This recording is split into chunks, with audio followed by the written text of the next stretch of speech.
Halo, perkenalkan nama saya Ezra Julang dan teman saya Alexander Winandito. Di kesempatan kali ini kami akan menjelaskan mengenai tugas 1 mata kuliah Manajemen Data dan Informasi kelas A yang diampu oleh Bapak Dr. Kristoko M.Com. Studi kasus yang kami ambil adalah sistem informasi penjualan di toko mebel. Toko mebel di Indonesia memiliki potensi yang besar. Dengan potensi tersebut harus dikembangkan.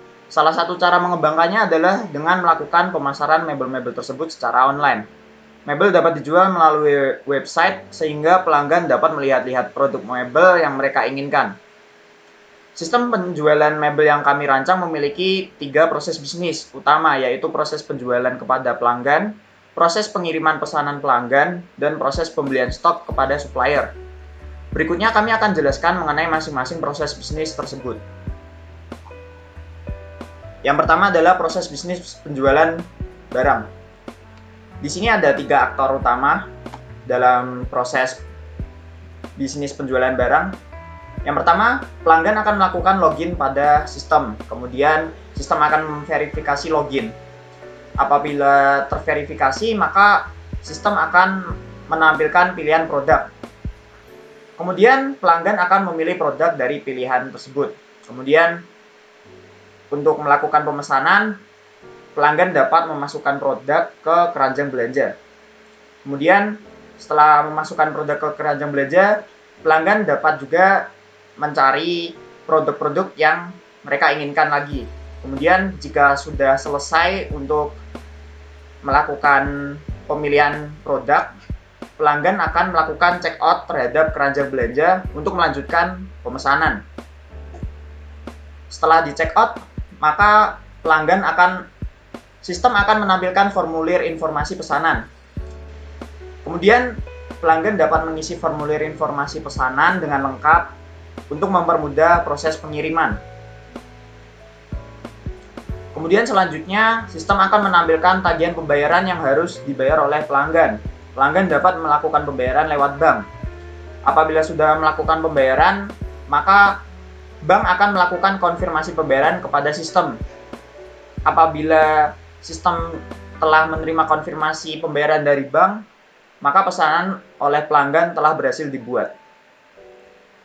Dari pesanan pelanggan yang berhasil dibuat ini kemudian akan dilanjutkan ke proses pengiriman. Lalu kali ini saya akan menjelaskan bagaimana proses bisnis pengiriman barang terjadi. Jadi yang pertama dari toko mebel dulu. Jadi toko mebel akan mengirimkan pesanan pelanggan dan surat perintah kirim serta fakturnya. Setelah itu ekspedisi menerima list pesanan dan surat perintah kirim serta faktur. Lalu tim ekspedisi melakukan pengiriman pesanan dan membawa surat perintah kirim serta faktur.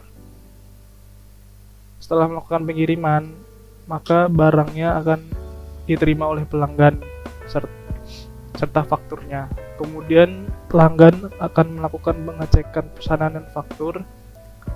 Lalu setelah itu akan ada 2 kejadian.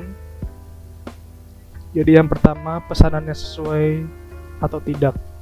Nah, jika pesanannya sesuai, maka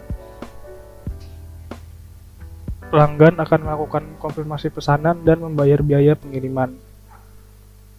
Lalu pelanggan akan mengisi informasi faktur, lalu selesai. Jika pesanannya tidak sesuai, maka tim ekspedisi akan melakukan pengiriman ulang dan barangnya akan dikembalikan.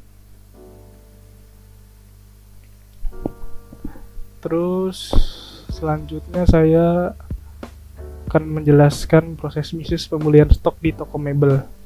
Jadi pertama diawali dengan pegawai mencatat ketersediaan stok mebel. Nah, setelah itu akan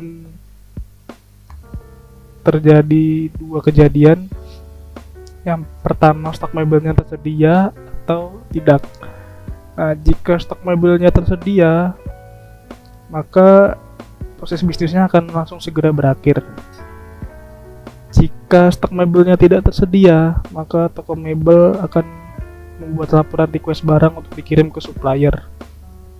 Lalu Setelah diterima oleh supplier, supplier akan segera mengirim mebel yang setelah di-request oleh toko mebel. Setelah mengirim, toko mebel akan menerima barang yang mebel yang di-request. Setelah itu, dari pegawai toko mebel akan melakukan verifikasi transaksi dengan supplier dan menerima nota pembayaran. Setelah itu, proses bisnis berakhir atau end. Selesai.